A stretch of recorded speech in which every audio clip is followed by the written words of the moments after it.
From the bank. Yeah, not a bad little largie, huh? Boom. Yeah. How about that? First fish of the day. Maybe a pound and a half. But listen, it's the start of the day. Finesse jig. Finesse jig on a spinning rod, baby. Boom. Brett just pulled up. Let's get the kayaks in. I am Will Mack, and this is Wilderness Calling. I went bank fishing a little bit yesterday. Had a pretty good day. You can read the blog post on that trip at wildernesscalling.com. Today I am heading out with my brother-in-law Brett. We're hitting a small local New Jersey lake, and we're hoping to get into some springtime largies. See how it goes. I got here a little bit before Brett, and it is a beautiful morning to be alive, beautiful morning to be fishing. While I'm waiting for him, I'm gonna show you exactly what I'm gonna throw today. I've got 8 rods loaded up. This right here has a Berkeley Max in on a drop shot. I'm gonna throw a Finesse swim bait. I've got a flat side crankbait, shad color, Finesse jig. I caught a couple bass on that yesterday. A chatterbait, a Rapala jerkbait, an X-Rap, a spinner bait, Colorado blade, a 10-inch Zoom curly tail worm. So hopefully one or all of those baits will work, baby. Let's get out there on the water. Excited to get out? Yeah, the winds are blowing. What you gonna throw first? I see you got that underspin on. Yeah, I got the Mega Bass Uzo on, the underspin chatterbait jig. I'm gonna put a Texas rig on, I think. All right, I'm fishing with this same little Finesse jig here, and I'm gonna target these laydowns. That's what I'm gonna do first. And then if I don't get bit here on these laydowns, kind of fishing closer to the bank, I'm gonna start a little bit off and use a moving bait, maybe a jerk bait or a square bill crankbait. I'm really just coming right over that thing and letting it fall. You don't have sunglasses on?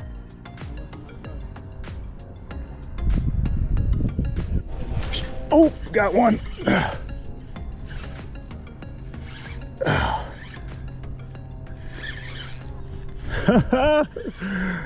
Hey, they be, yeah, Finesse jig. Ooh, nice one.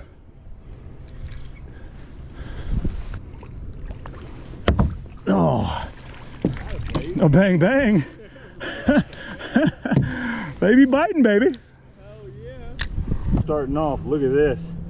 This is about a 2.5 pounder. I think I'm gonna throw it on the scale just to be sure, but boom, Finesse jig once again. That's 3 hits that I've gotten, 2 from the bank and my second or third cast from the kayak. So we're gonna get a weight on this fish just so I can see exactly how much she weighs, and man, we're gonna get our lures back in the water, baby. Now, I said 2.5 and it is right at, I don't know if you can see that, 2.6. So I was spot on right there. Let's let this beauty go. Catch another.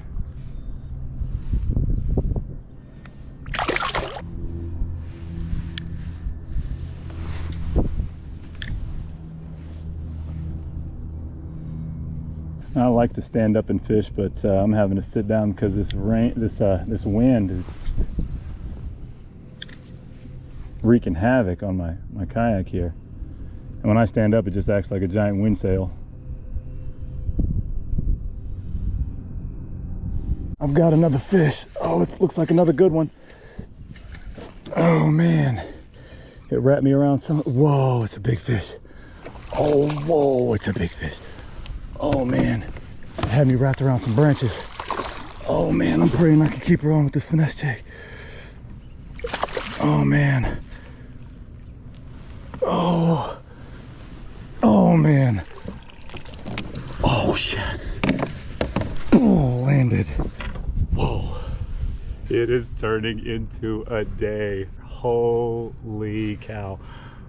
Man, if the first one was 2.5, this one's pushing 4.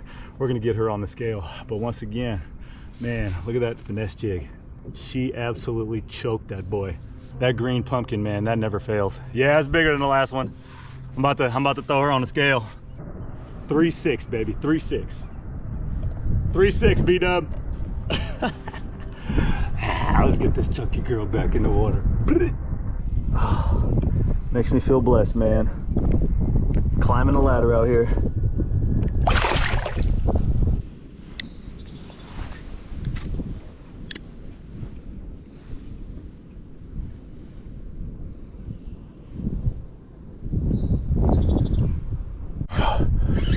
This one feels like a little bit smaller one.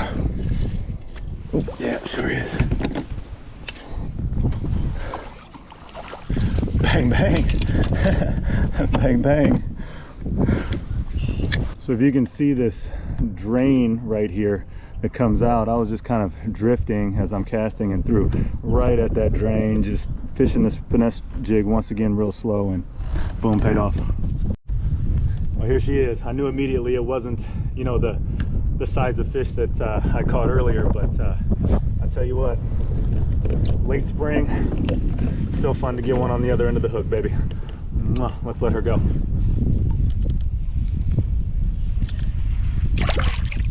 I got this limb that's come straight out at me, and I cast parallel to it, and I'm gonna fish this real slow. And that's kind of the key to finesse jig fishing, is you just want to soak it almost like you would a Ned rig. Hit a branch, lift it up over, let it drop.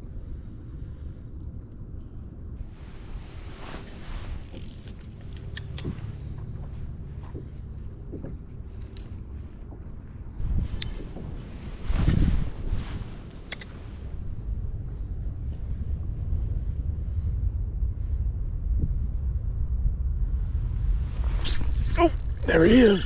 I knew there was one on there. Oh. So he's still hooked, but bass will do that. They'll wind you up under the branches there. Oh, I hope he's still on there. Came off. That's all right. Try to get up under here again. This is just a real high percentage area, so odds are there's another one in there too.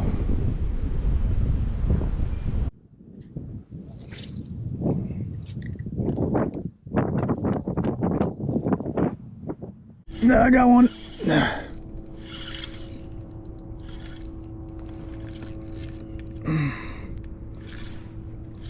Oh yeah, good fish, another good fish. Oh, another good fish. Whoa, another good fish.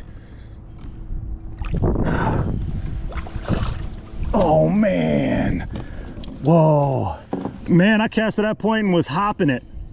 Oh man, I am putting together a day. And it's not because I haven't been throwing other stuff, man, but that finesse jig, this is the same jig I've caught every fish on today.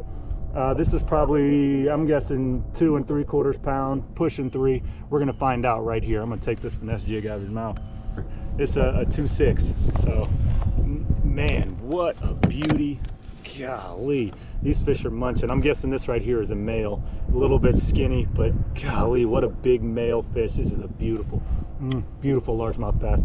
Let's get him back in the water. All right, big fella, thanks for the ride.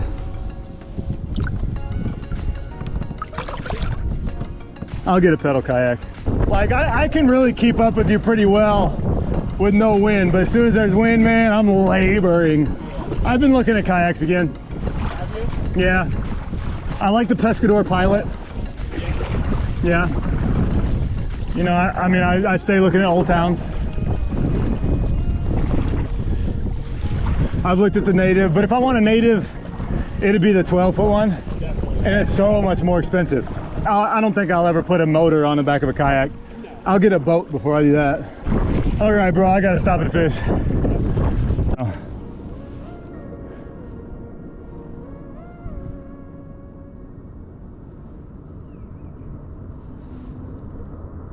Well, unfortunately, I don't think I got that one on the camera, but man, I think this is gonna do it for today. Oh, but another hog, baby. This is another 3-pounder probably. I think I'm gonna put this one on the scale just because I've been doing that, and I want to see how many pounds I've caught today. It's been a really good day for me. We got another 3.5 pounder. I gotta add up the weight, man. I gotta add up the weights to these fish. Woo, another 3.5, baby. Mwah.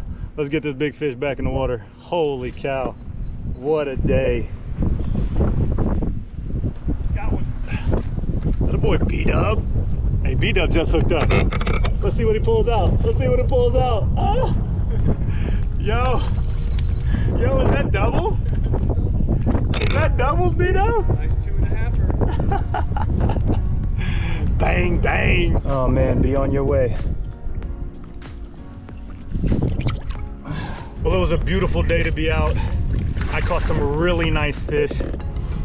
It's gonna be really hard for me to beat this day going forward, but I'm so happy we got out. Brett caught a couple really nice fish. Battled the wind a lot, but man, bang, bang. That's what spring bass fishing is all about right there, baby.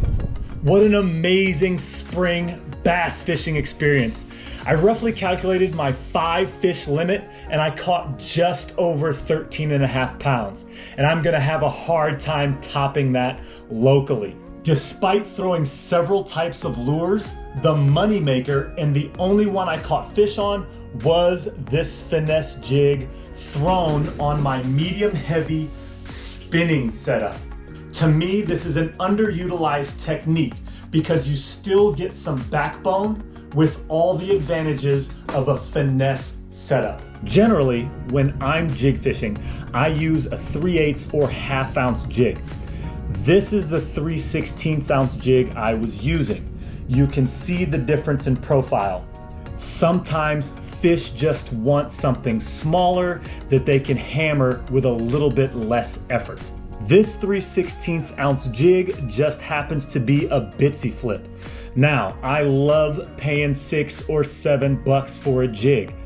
Bitsy flips are a cheap jig. This one was $2 that I bought at Dick's. It just works.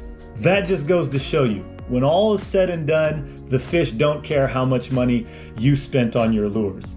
It's also worth mentioning that I tip my finesse jigs with a smaller bait. This is a baby rage crawl, and this is the bigger brother, the standard rage crawl. Once again, you can see the size and see how that makes a big difference in the profile of your jigs. When you're fishing finesse jigs, you're probably gonna get hung up a little bit more because the weed guard is quite a bit less robust, quite a bit less substantial than on a bigger jig. But don't get frustrated. If you're not getting hung up, you're probably not catching fish. There were 2 techniques that I used to catch my fish. The first was dragging my jig around laydowns and down trees, over branches, stumps, and logs. The second was casting parallel the bank 10 to 20 yards off and hopping it. Hopping a jig means pulling it up and letting it fall naturally to the ground and repeating that. On more than a couple occasions, the bass would hit the jig on the fall, and when I went to hop it again, boom, the fish was on. Thanks for watching. I hope you got something out of this video. So smash like, and until next time, tie on a finesse jig and chuck and wind, baby.